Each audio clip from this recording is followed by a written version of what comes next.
Ladies and gentlemen, welcome to Job Shop USA. My name is Keith and I'm your host, and we're in my shop. Just recently, I've redone my back wall and added in the second feature of my Marlin stand-up rig here. So I just want to kind of start off the angle here. All right, we're going to be catching up on Pearl and what and where it's at now. I have been extremely busy in the shop. Christmas coming, so the plant hangers, we had to put an extra push on that so that David Harrington Hangers was able to get out all of his Christmas orders and stuff like that. So we were pertaining to, focusing on customers for a little bit here the last couple of weeks. But I have done a few things with Pearl. Also, second note, the What's in Your Job Shop giveaway that was shipped over to Brava just arrived on the island here this last week. All right, so we got a whole bunch of jumping in joy, and we're going to be planning a trip over there real soon, and I just wanted to bring you up on that. All right, let's get over to Pearl and check it out. I had a big shaft job over here in the lathe, so I've been keeping this cover over there leaning up against the wall so it doesn't get scratched or anything. And so we'll pick it off here. Okay.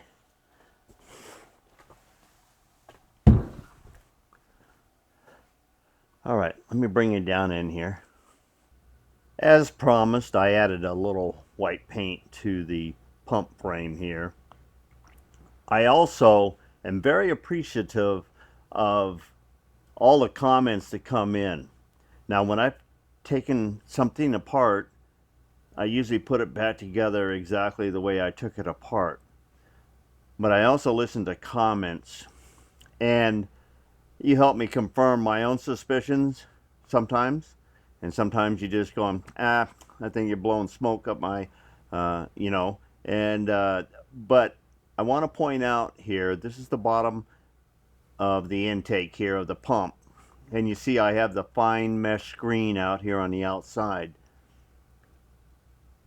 When I took it apart, this was in between the felt and the bong spring. So it didn't make sense to me to have the felt hanging out in the water, in the oil, and splashing and having a chance to get loosened up or whatever.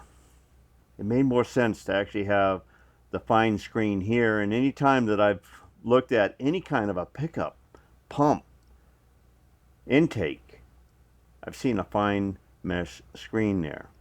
So I want to make a note to you that have made comments about the order that these went back together. I just want to point out that I changed this around.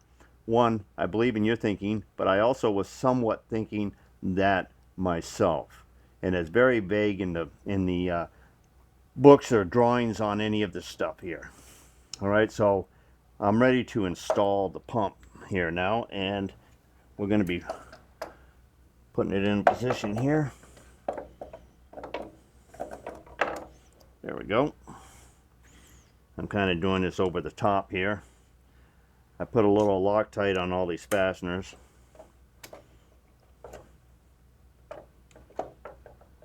I probably should be facing on the other side there. I'm going to step around.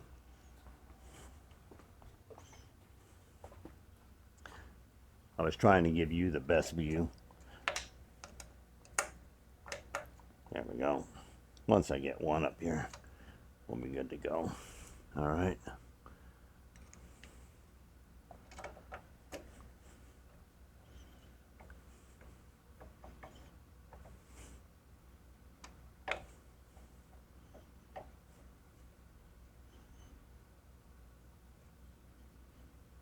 Now that we have the pump installed, I lightly, these two bolts here that bolt in this manifold are just loose, and I just loosely put the lines in. I had to tweak on this line here. I had to go in my collection there, and I found the clamp that was on there.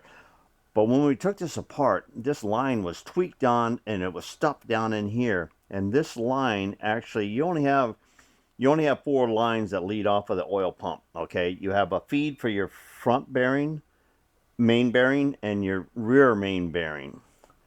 Then you have a lead that goes over and it's supposed to drip on the brake, so it always keeps it wet. And the fourth line comes in the back over here for a sight gauge, and it connects to that fitting right there. That's as simple as the oil flow is in here. I'm just able to put this all together, and I'm going to tell you why. Because I was waiting for these fittings here. On the output, in every direction, there is a meter valve, check valve. This is a 5-pounder, and actually it has an arrow on it, and it has the number 5, and it gives you a letter here, and it's an RJB. All right, so that letter configuration, well, actually, it's all laid out here, what it actually means and everything else. The numbers are basically the flow rate. They're all 5-pound checks, but 5 is extra coarse or extra fast feed rate on the oil. Okay, and then they drop on down from there. Now here's a breakaway of the valve itself. It actually has an inlet filter. It would be sitting there just like this. Okay, and then it has a little orifice pin restrictor, controls the flow, and then on the back side, or the output side, is a little check valve. Back when I was having the bed ground at Mechanics Machine Works Incorporated over in Rhode Island, they suggested just replacing these all, and I'm going to show you why, because you saw that inline filter. So I actually had this one here that feeds the front bearing. I was not getting any flow through it with my air pressure. So I thought, okay, let's take the drill and we'll go in here and we'll hog the debris out. Well, I did get a bunch of debris out of there, but you know what I was also bringing out of there? I was also bringing out that inline filter that's in these things. So there's no way to blow back through, and it's a check valve. You're not gonna flush it backwards, and the stuff is so clogged you're not gonna flush it that way there. So hence, if they are not working, replace them. And I have 5 brand new ones. I only need 4 here, but I'm gonna go ahead and open this up, and we're gonna install all the new ones here.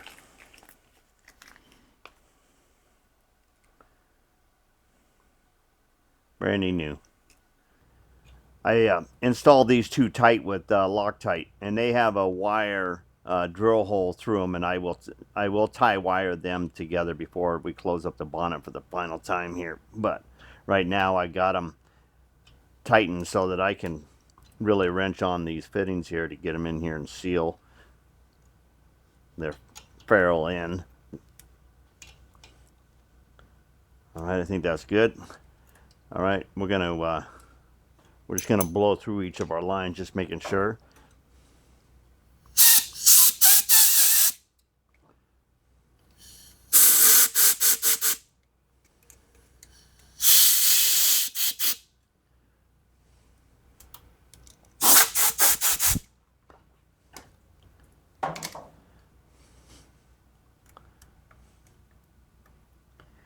Now this line here is open. This goes into the sight gauge up here in the front. And we're going to be looking at that here after I get these buttoned up. Okay, now we'll tighten this back up.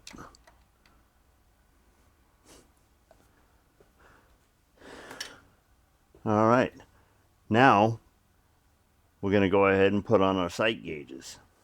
I'm looking at the drip port or the flow port of the sight gauges. We have two of them. This is the upper one, and this is where the line comes, and you can see the center line right there in the middle. I took a Q-tip and I swabbed and I painted the inside of the bores on the two sight gauge ports so that the reflective light would add lighting inside. It does help when you're looking in the sight gauge once everything's assembled. All right, this does get a cover over the top of it like that, and it actually gets a glass cork gasket arrangement here. These are the cork gaskets, and that is the glass that I water jetted with the Wazer desktop. All right, and that will fit right into there, sticks out proudly right here, and will fit right in there just like that. That was just a little hair there. All right, and we picked out, we went to the hardware store, and I got some nice stainless steel Allens to go in here, flatheads, that kind of favor, and I think they'll dress it off much nicer than Phillips or flatheads or anything else like that. And I'm just going to start them by hand here. I got to go find my Allen wrench.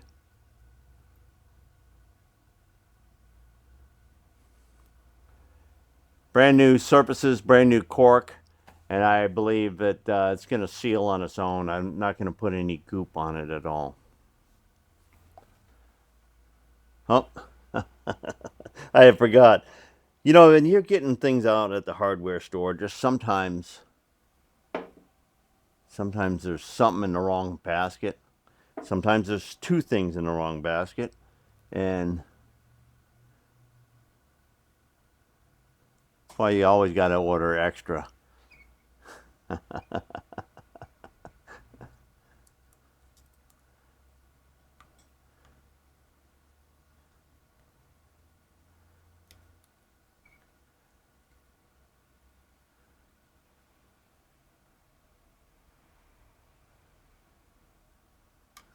You can feel if you're cocked a little bit one way or another. We're going to be tightening this all the way down. It's going to be full compression.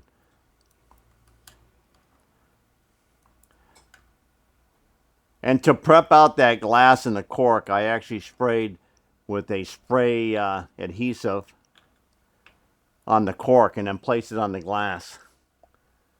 All right, that port's ready to go.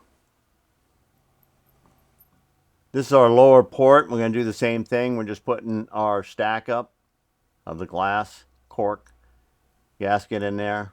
You can see how much proud it's sticking up.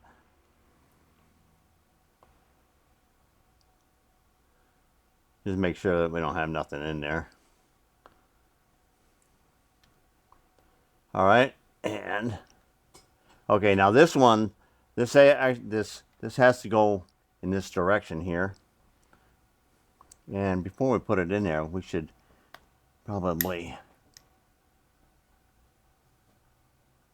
make sure we got the paint all out of here.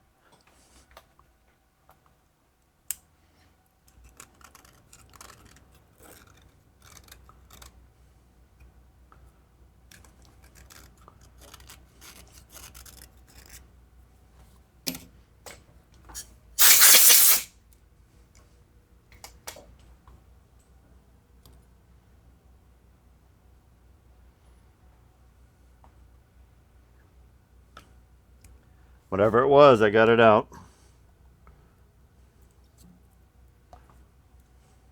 Looks so clean, I almost got to touch it to make sure I got that glass in there. I can see the cork there. And this sight glass actually shows you the level in the gearbox. So this is actually, this will let us know that we have enough oil in the gearbox. And the other one is to let us know that the oil is flowing. Before we oil or test our oil pump, I wanted to put these on because we are going to see it squirt into the upper window or drip I should say, into the upper window.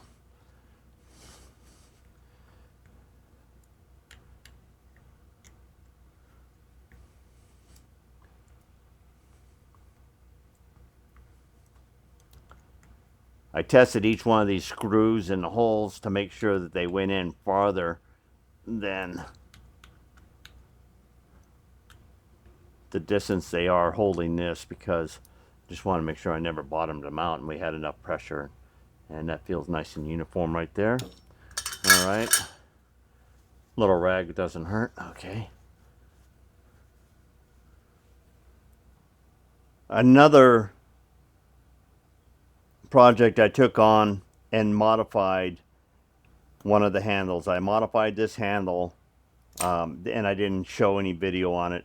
I pulled this handle all the way off, and I brazed on one side of the pocket, and I machined slightly off the other side, and then I had to repaint it and put it together. But if you look down in here and you see that engagement here, before I did that, it was engaging only about that far. And when this was all the way over into that position, the handle was hard to put onto the pin, and it put enough force over there. I could feel a little bit of the restriction over on this gear here. So I knew that by doing what I had done, I actually created equal engagement. So I got the engagement I want here, and over here I've got an engagement, and I have a little bit of play, and I'm not stressing out or changing any of the directions. I maxed out my engagement for both directions, and I'm happy with that. All of my cogs and dogs, the teeth on the cogs, all look respectable. I'm not having to change or modify any of those. Even if there might be one or two that look like they have a slight bit of wear, I'm not going to sweat it. I'm going to try to make a reservoir. I have a pretty large bag from McMaster Car that I cut the bottom off. Or yeah, I cut the bottom. I'm using the bottom. So let's see. Let's get it on down in there. Get it past underneath here.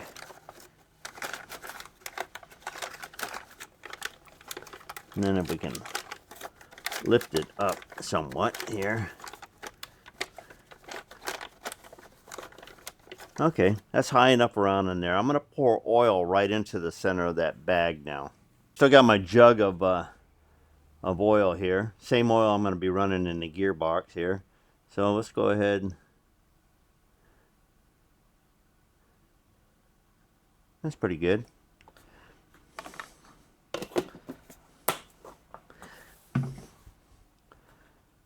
I put a paper towel in this bearing diameter here, bearing in this diameter here. You can see the flow over here. Yep, you can see that. Actually, I'm surprised you can actually see over here too as well. So you can see these points here. I have my camera over here. Give that a little bit light. Okay, I got it on now. I'm going to come over to this side because I'm going to have to push this plunger here, and I just want it to be comfortable. Okay, we're going to be looking for oil. Okay, I can start to feel it.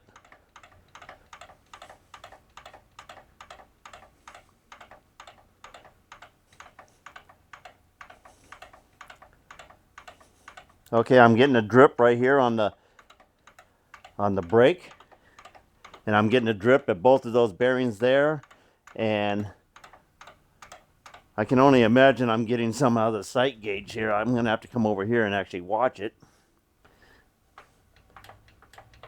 Oh yeah. All right. I'm happy with my oiler and my setup here.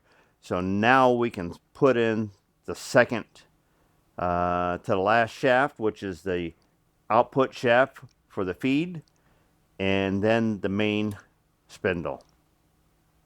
Awesome.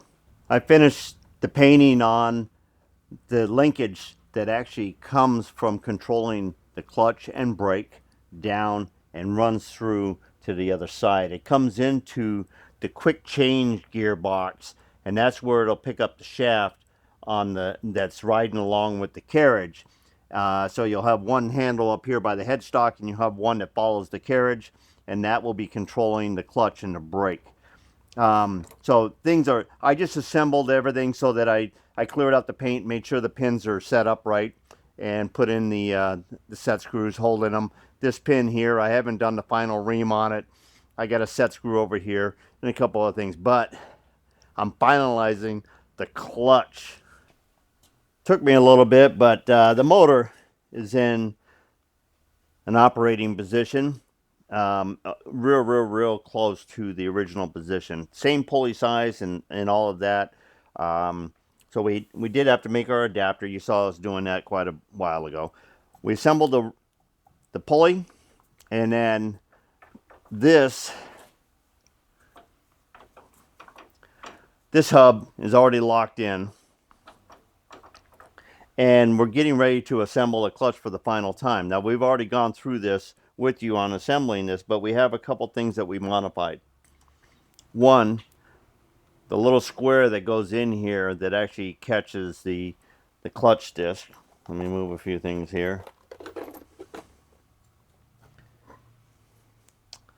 All right, it engages this area here. We're trying not to have this eat out opening here and destroy it like you see here and here. So I created my own block, and let's see if I can bring that in. There we go. Same square, same round, made it a little deeper and made it a little bit longer. I happen to offset this because I wasn't sure how far I wanted to stick it out, but I am using this on the outward side. This is just inside. It doesn't take up any space or anything else. I don't have to modify it or anything else. I was dead nuts on creating this part here, and the tolerances are very tight. I shouldn't say tight, close, very close.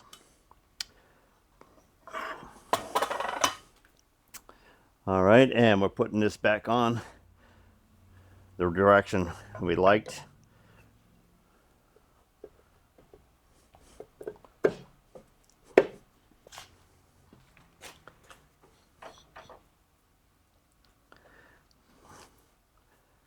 Now we've got this piece here, and just like before with the other square, you just got to make sure that you got it and it goes on there. I did have a couple fittings, and I had to shave a little bit off the top to match the height. We got a good fit there. We're real happy.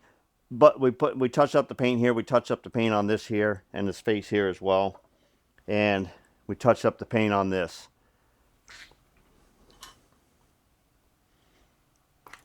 We also made the new plunger.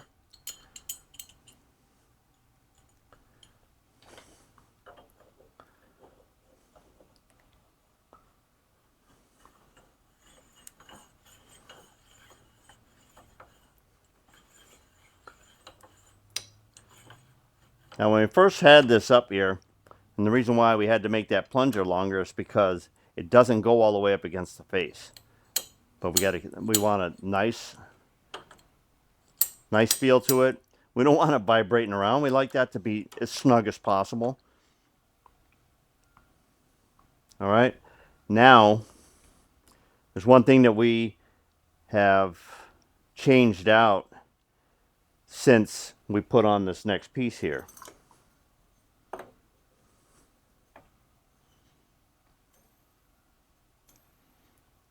We pulled all the linkage apart because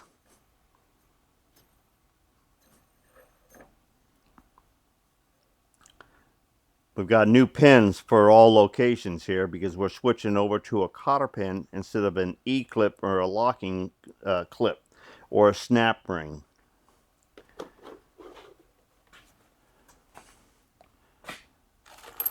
These are all 4140, so they're chromoly base. The reason why we couldn't just take and drill a cotter pin hole in all of these is because these are hardened. We'll keep them on the side, we'll keep them in a bag, and we'll have them on just in case. We could anneal them, drill them, and then reharden them. That's an option.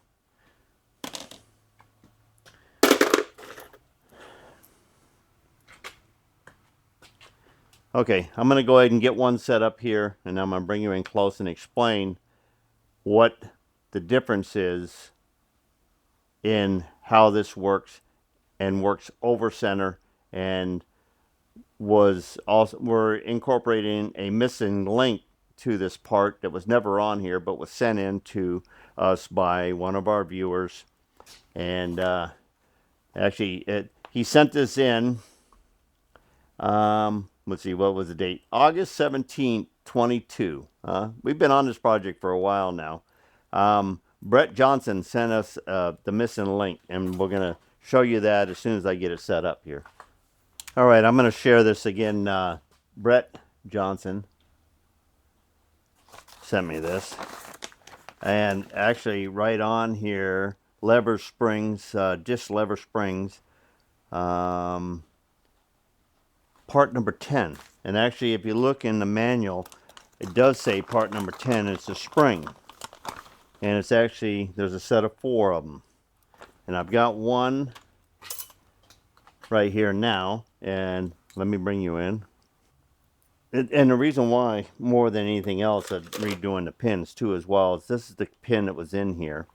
So it didn't have anything for the spring. The spring actually sets against the inside little notch there of the palm that hits this surface here. And then these two go around the pin here. And that's what I'm going to do. I'm going to put them between those washers, one on each side. I don't know if this is going to be the right tool to do that, but we're going to check it out. I might have to have my... Oh. All right, there's one side.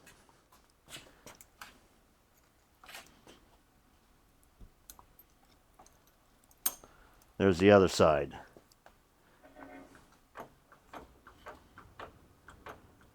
And they're designed to put a little bit of pressure in there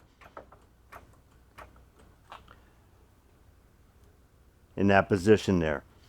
I'm not all into the design of it, but this is actually the part number, and this is how it fits in here. And I've modified my 3 pins so that I can lock them in with cotter pins. Now I have this just about set. A combination of how far this goes in and this creates the distance between brake and engaging your clutch. A little tiny bit of a slip there. And I have to put some time on it. And this will probably get the paint worn off this surface right here as well. And we have plenty of adjustment on there. We got plenty of adjustment to go in, and we have plenty of air clearance in here as well. And this thread is about 1 inch longer than it needs to be. And it really doesn't need a nut out here other than, I don't know, something to just protect the end of the threads there. But we have a cover that goes over this. All right. I'm going to get the rest of this all put together, and then we'll be pretty well buttoned up on our clutch and our brake part of the assembly here. All right, I got the rest of the hardware and the springs all assembled in here. This is just loose, okay? I got this on here. And I'm going to be cutting this stub off here somewhere. But I do know that I'm about 1 inch long. I just want to make sure it fits under this dome and we don't have any issues with it. All right, now this is all fresh. And until we get rolling and getting some action on here and some little bit of break-in time and probably wearing some paint on this face here and whatnot. But with the right combination of where this ring is, how these feet hit here, and this center pulling in and going past center, the spring load, there we go, loosen. Okay, so the belts are turning. Actually, they'll be coming this way, but it's easier for me to go down, right? Well, I can go up, I guess. All right, and then when you engage the clutch, there you go. Out, engage the clutch, brake, engage the clutch, Break.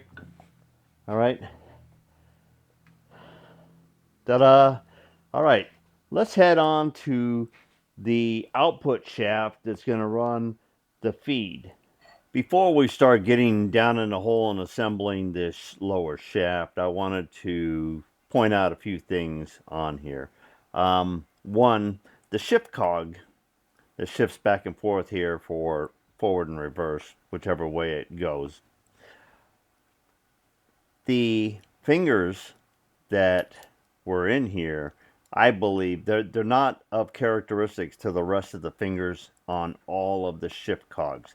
They were little square blocks that were made up. And what I did, I had a piece of 954 bronze, very tough bronze that I really like, and I turned a ring to represent the blocks. And I yet to drill the hole in it and cut them off, and I'm going to do that later. But this part here, I did the fabrication so that I know that the OD, the ID, and this is comfortable and good.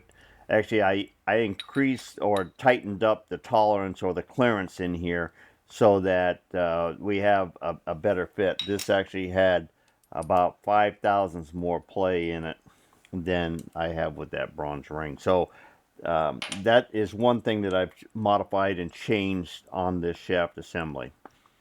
The other big important part of this is where the leather seal wore into the shaft. And this is about a 10 thousandths cut into the shaft. Actually, it's not cut, it's polished. It's just slowly over the years, you've created a rub and friction, and this old leather seal actually got right into that shaft material right there. This is a new modern rubber lip seal, and that's what I'm going to be putting in here. This is a National. This was original was a Victor's, just for name brands that are common in seals.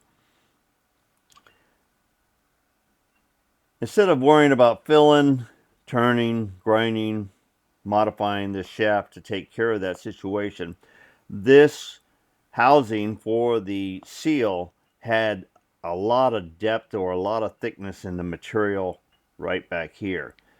So I took the bore and extended it 200 thousandths more into the housing. Okay, so what that's going to do is going to position my seal 200 thousandths this side of that wear.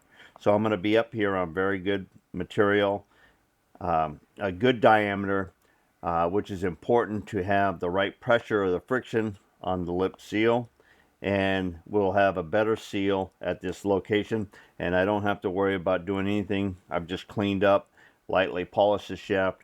We're ready to go into it. So I wanted to highlight a couple of those things there before we actually get down in here. Just like our long intermediate shaft, this short shaft has to come in from the back side. So it's going to start going through from down here. But before we get into that, there's one gear that does have to be put in place, and it's the back cog. And I've tried to fit this in a couple times, and I had to set it up in the lathe and give it a little slight chamfer right here, just because this contact area of the gear and the shifting cog down in here wouldn't let it go straight in like that. Just barely wouldn't go in, and I didn't want to screw up the bore or anything else. So we're going to start by putting that gear down in there, and we're going to start bringing the shaft through that gear.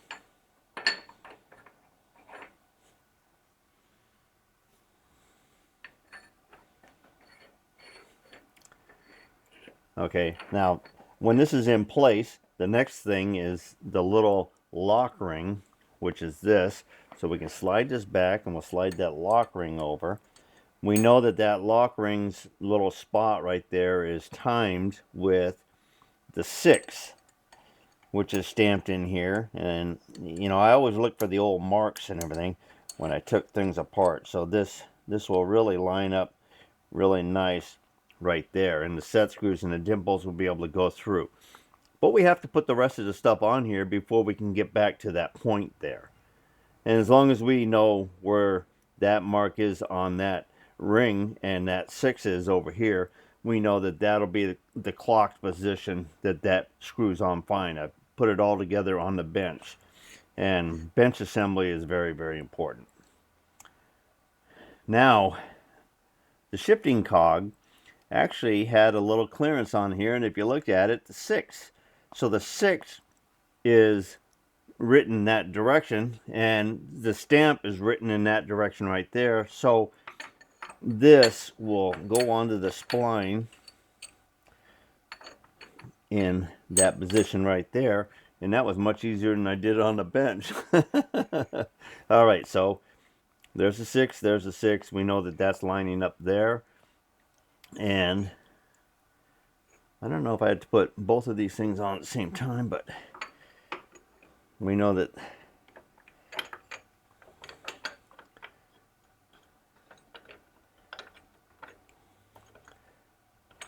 okay, that's going through there. And then the next thing is this bearing that I just dropped right there. Okay, let's see here. I'm going to see if I can hold it into the race here a little bit, and then we can get some of this stuff stretched out a little bit. And that lined up very nice. I love that. All right, and there's our 6. There's a 6. And now we can go ahead and we can line up that set screw right there. Okay, we'll go get a dog point and we'll get that one started in there. Loctite them in as we're going. We just want to double check and make sure. We'll have a spacer that'll go in from the outside, and then we get a bearing that goes in there. Then we get a cup that comes up here like that. Then we got the cover, which we don't know what shims we're going to have yet. And then after that, there's a gear with 2 Woodruff keys and a nut and a washer on the outside.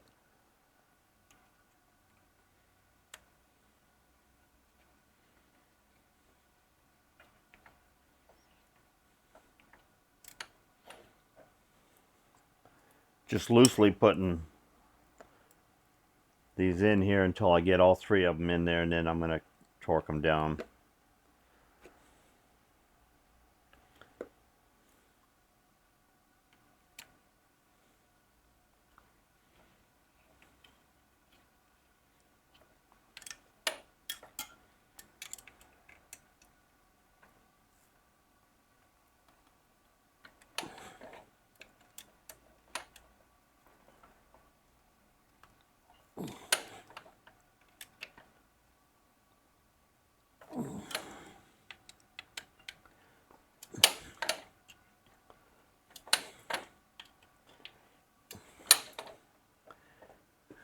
I took out the oil line coming over for the sight glass. Give me access in here. I don't need to have it in here, and it could be put in at any time for the rest of the assembly here. I've just got my chisel here, and I'm just giving a little bend over on the threads right here.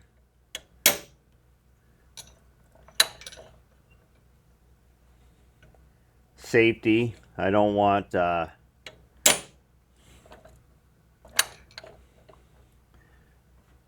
set screws coming out and roaming around with gears. That's when I took this thing apart. It's actually surprising it didn't have any damage inside.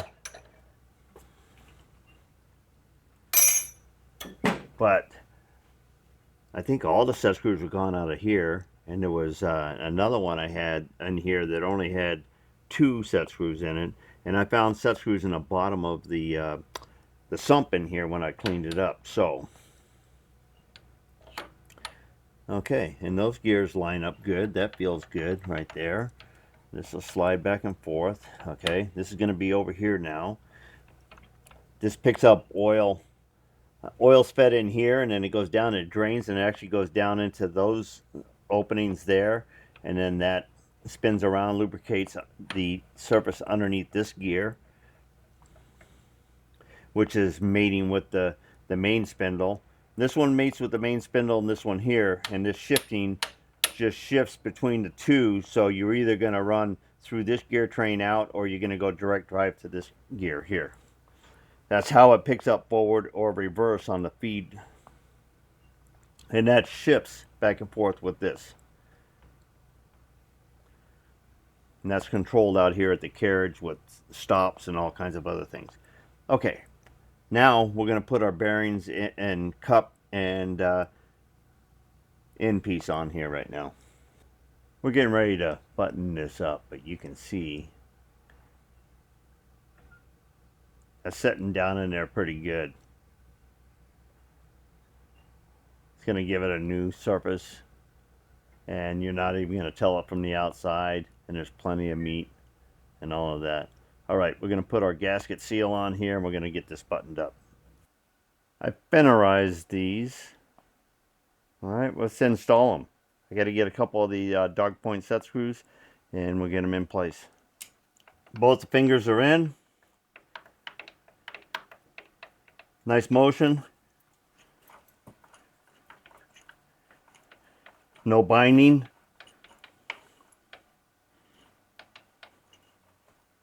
Feels good.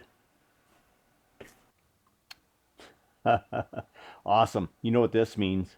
This means we can start getting our main spindle ready, and that'll be the next piece we'll put in here. So I've got to grab all of the spindle, lay it out on the bench, give it a good once over like I've done the other shafts, and plan on getting it in here. Then we can probably put some oil in here, and I'm going to hot wire the motor. I want to bump it over and run it through all the gears. All right. Thanks for visiting Job Shop USA. Until next time, get her done.